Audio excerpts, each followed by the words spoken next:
The chief climatologist of the US Geological Survey, Dr. Trowbridge, is alerting the world to the approach of a stellar system governed by an obscure Nemesis and its orbiting planets. Ethan says powerful hurricanes and earthquakes and the resulting increase in volcanic eruptions are the result of the gravitational and magnetic influence of Nibiru. Dr. Trowbridge says that Nibiru is producing heat on our planet and the effects are those we are living on Earth. The US Geological Survey refuses to address the existence of at least 7 additional fractures in the Earth's lithosphere. More importantly, it eludes the explanation of the root cause of radical changes across the planet. The front of the electromagnetic wave of Nibiru and its gravitational attraction are literally breaking our planet, says Dr. Trowbridge, climatologist of the USGS.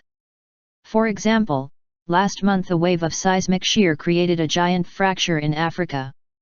It was as if a giant hinge had suddenly opened, leaving a huge crack on Earth.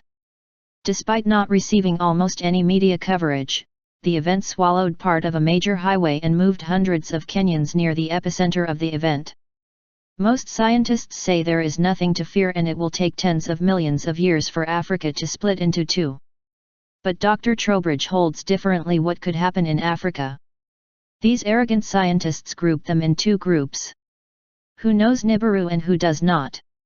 Most people who do not speak for fear of being excluded from the scientific community, and those who do not cannot include Nibiru in the equation.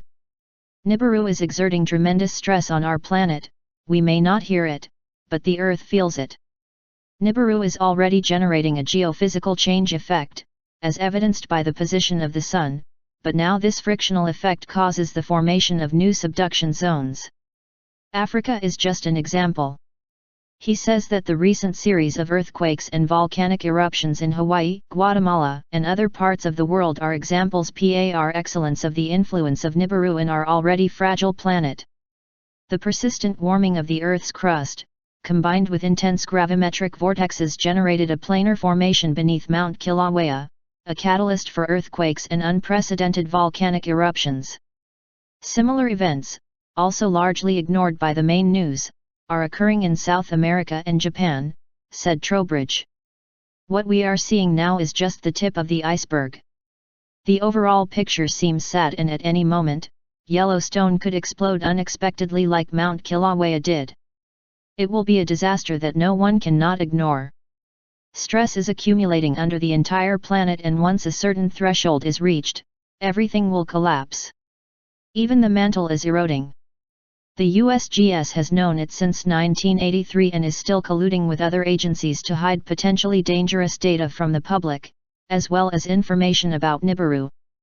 In addition, he said that the USGS habitually falsifies data on its geological maps accessible to the public to prevent viewers from understanding threats to the earthly and cosmic extension that endanger the planet. In the last year there has been an exponential increase in earthquakes and volcanic eruptions, in addition to an increase in continental cracks in Africa and seismic instability that has been recorded below 6 states not historically known for seismic activity. Examples include Florida, North Dakota, and Michigan.